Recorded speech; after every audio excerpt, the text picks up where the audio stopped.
Olá pessoal, sejam bem-vindos a mais um episódio do canal Dividendos. Os termos Bull Market ou Bear Market são muito conhecidos e utilizados na gíria dos investidores. Mas sabes realmente o que é que significam? Vamos descobrir.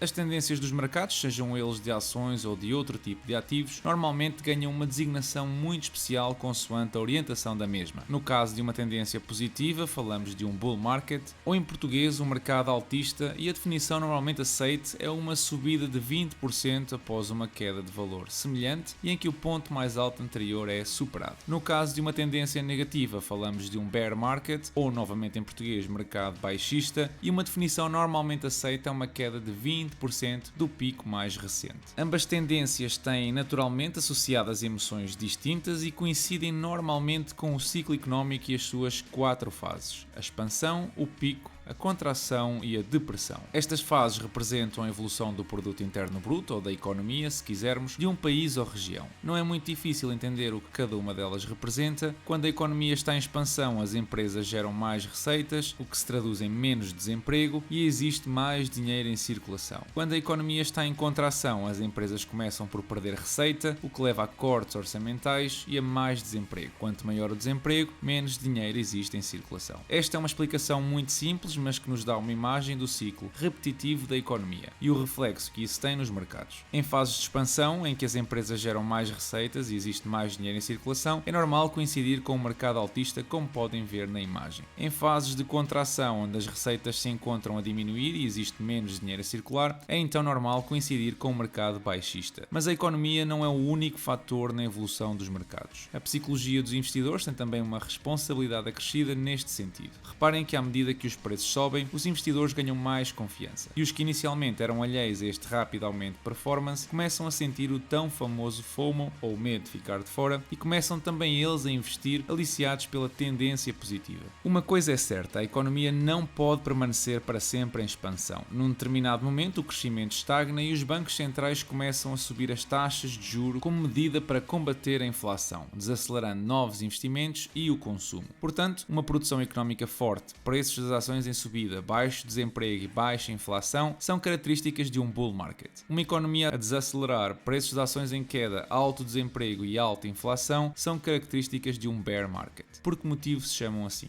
Não existe uma razão oficial, mas a explicação mais aceita está associada à forma como ambos os animais atacam. O urso ataca de cima para baixo, enquanto que o touro ataca de baixo para cima. Até que ponto é que estas tendências de mercado estão associadas aos ciclos económicos? Bom, se olharmos para os últimos 100 anos, podemos facilmente perceber que não existe uma correlação a 100%. A relação entre as recessões e os bear markets ronda os 66%, o que acaba por ser bastante comum. Algo que podemos também inferir é que as duas fases têm durações bem distintas. Os bull market apresentam-se em períodos de 14 a 2 anos e meio, enquanto os bear market são muito mais curtos, com durações entre os 3 meses e os 3 anos. De facto, desde a última recessão em 2008, estávamos no mercado altista há quase 11 anos. Mas em 2020 tudo iria mudar. Em fevereiro desse ano, uma queda de quase 34% em pouco mais de 30 dias iniciou um mercado baixista. Foi a queda superior a 30% mais rápida da história. O que normalmente dura em média 13 meses, em 2020 durou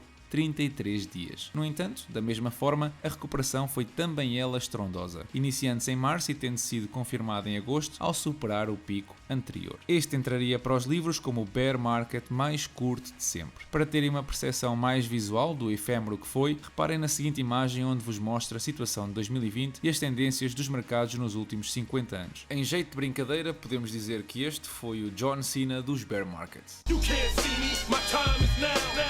Podemos então pensar que estamos numa fase de recuperação em que a economia está a ganhar força, as empresas estão a apresentar bons resultados, as taxas de juros são baixas, tudo isto deixa-nos num bull market e, como vimos, os mercados altistas duram anos a fio. Isso significa que não temos nada com que nos preocupar nos próximos tempos, certo? Errado. Adivinha lá qual é o indicador mais temido pelos investidores. É precisamente a inflação. A inflação, ao retirar cada vez mais poder de compra aos consumidores, obriga os bancos centrais a equilibrar a balança, aumentando as taxas de de juros. Ao aumentar as taxas de juros, o que antes eram produtos financeiros de taxas fixas tornam-se agora subitamente mais atrativos e os investidores decidem sair dos mercados por taxas ligeiramente mais baixas, mas com muito menos risco, o que normalmente é um ponto de viragem no ciclo económico. Da mesma forma que assistimos a um mercado baixista, ao estilo Speedy González, também podemos estar a viver no mercado altista mais curto dos últimos 100 anos. Tudo vai depender da intensidade com que a inflação se vai fazer sentir nos próximos meses. Seguindo este raciocínio, então, qual é a estratégia que eu vou adotar? E a resposta é dada por uma das melhores personagens dos últimos tempos.